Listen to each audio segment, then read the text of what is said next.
And then come closer home to us, Pakistan. Yes. You have such a wide network of activity there. Yes. And it's the one country where the Shia-Sunni conflict today is most pronounced. Yes. Well, no, I wouldn't say it's Or the targeting of Shias is most pronounced, let me put it like that. Yes. Because at an ordinary level, frankly, I travel to Pakistan, I find no problem. Right. The Pakistani army itself Right. Well, these hasn't had a problem. These tensions are much more omnipresent in the Ummah than just Pakistan, frankly. If you look at Bahrain, you look at Iraq, it's far from being restricted to Syria.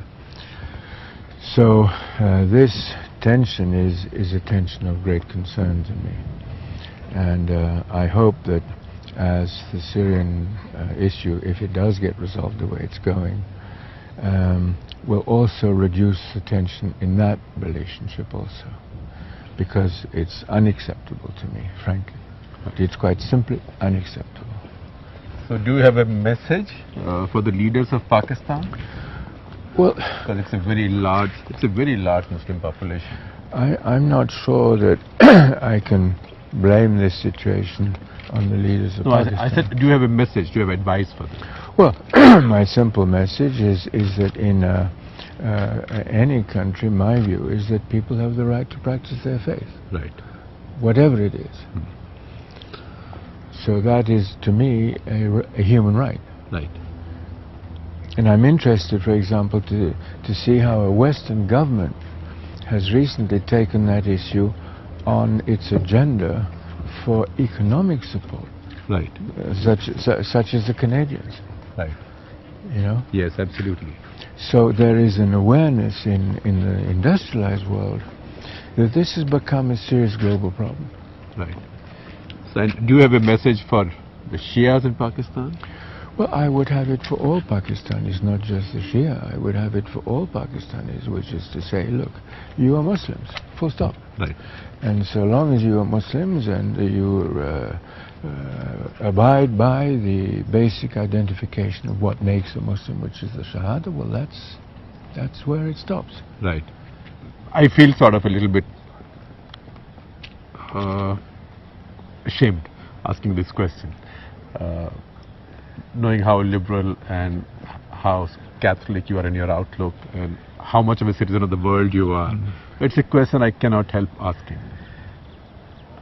Why do we find that the angriest Muslims in the world come from Pakistan? Not all Pakistani Muslims, but still, if you look at the record of angry Muslims discovered around the world post 9/11, even before that, how come so many of them come from Pakistan, whereas Iraq was invaded, Afghanistan was occupied, continues to be so in many ways.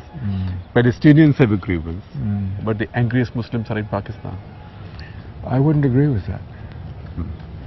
I wouldn't agree with that.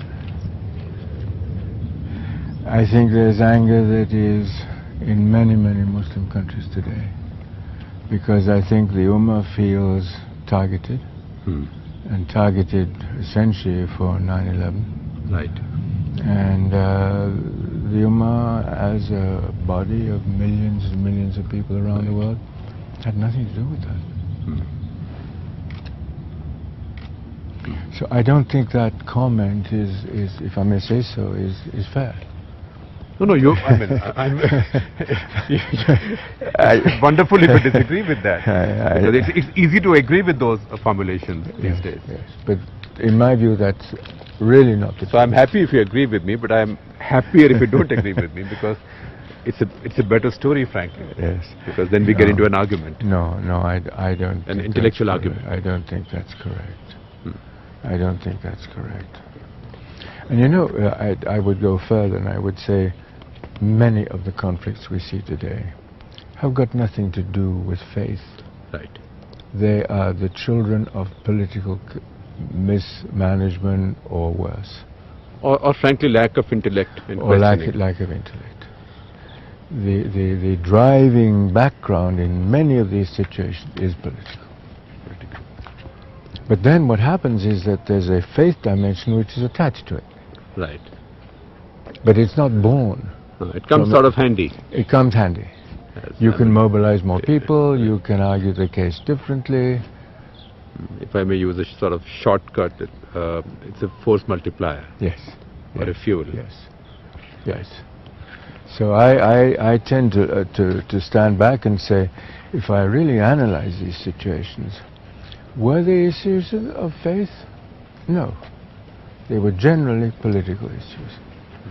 And you can take most of the issues that are there today and you can track them back to a political dimension.